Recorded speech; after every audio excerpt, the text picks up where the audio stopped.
Praise the lord. యాత్రికుని ప్రయాణము, John బెన్యన్. మొదటి భాగం. క్రైస్తవుడు ఈ మార్గమునకు మొదటనున్న గుమ్మములో నుండి మీరేలా రాలేదు? ద్వారమున ప్రవేశించక వేరొక మార్గమున ఎక్కువాడు దొంగయు దోచుకునివాడునై ఉన్నాడని వ్రాయబడిన మాట మీకు తెలియదా? ధర్మ వ్యాపారి ప్రవేశించుటకు ఆ గుమ్మమునకు వెళ్ళెడి మార్గము చాలా దూరమని మా దేశస్థులకు తోచును గనుక మేము వచ్చిన ఈ సమీప మార్గమున వచ్చి గోడ మీదుగా దాటుట వారికి అభ్యాసమునిరి.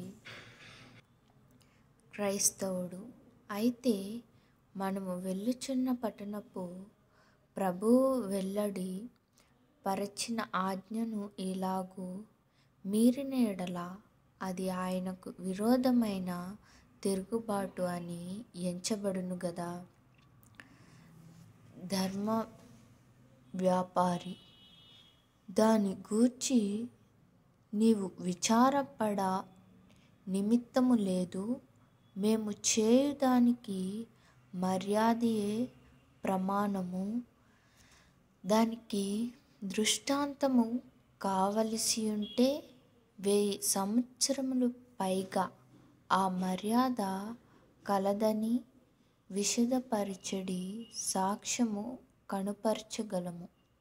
క్రైస్తవుడు సరి, కానీ మీ అభ్యాసము న్యాయ విమర్శలో నిలుచునా? ధర్మ వ్యాపారి 1000 సంవత్సరముల క్రిందట నుండి మేము ఇలాగు ప్రవేశించుట కలదు గనుక ఈ మర్యాద న్యాయమైనదని పక్షపాతము లేని న్యాయాధిపతులు ఒప్పుకొందురు. దానికి సందేహము లేదు. మరియు ఎలాగూ ప్రవేశించినను ఒక్కటే మార్గమందు ప్రవేశించుట కావలెను. నీవు ద్వారములో నుండి వచ్చినావు గదా, మార్గమందే ఉన్నావు. గోడ మీదుగా దాటిన మేమును మార్గమందే ఉన్నాము. మాకంటే నీకేమి లాభము కలిగిననిరి? క్రైస్తవుడు లాభమా? నేను నా యజమానుని నిర్ణయము చొప్పున ప్రయాణము చేయుచున్నాను. మీ అంతటా మీకు పుట్టిన మార్గబుద్ధి చొప్పున మీరు నడుచుచున్నారు. ఈ మార్గ ప్రభువు చేత మీరు ఇంతకు మునుపే దొంగలని ఎంచబడి ఉన్నారు గనుక త్రోవ చివర మీరు యథార్థులు కారని తీర్పు పొందుదురేమో. ఆయన సెలవు లేకుండా మీ అంతటా మీరే చేరినందున, ఆయన కృప లేకుండా మీ అంతటా మీరు బయలుదేరి పోవుదురు. అందుకు వారు సవిస్తరించి ప్రత్యుత్తరమియ్యక, నీతిగల నీవు చూచుకొనుమనిరి. తరువాత నా చూపుకు వారు ఒకనితో ఒకడు విస్తరించి సంభాషించక ఎవరి మట్టుకు వారు త్రోవను నడిచిరి. వారిద్దరూ క్రైస్తవుని చూచి విధించబడిన ఆజ్ఞలను గూర్చియు ఆచారములను గూర్చియు నైతే నీవే కాదు మేమును నీవలే యథార్థ మనస్సుతో వాటిని గైకొందుము. దానికి సందేహము లేదు. కాబట్టి నీ వీపు మీదనున్న ఆ పై వస్త్రము గాక నీకును మాకును ఏ భేదమైనను మాకు కనబడలేదు. ఆ పైబట్ట నీ దశమల సిగ్గు కనబడకుండునట్లు నీ పొరుగువారిలో నొకడు నీకిచ్చిన సంగతి మాకు తెలియనని పలికిరి.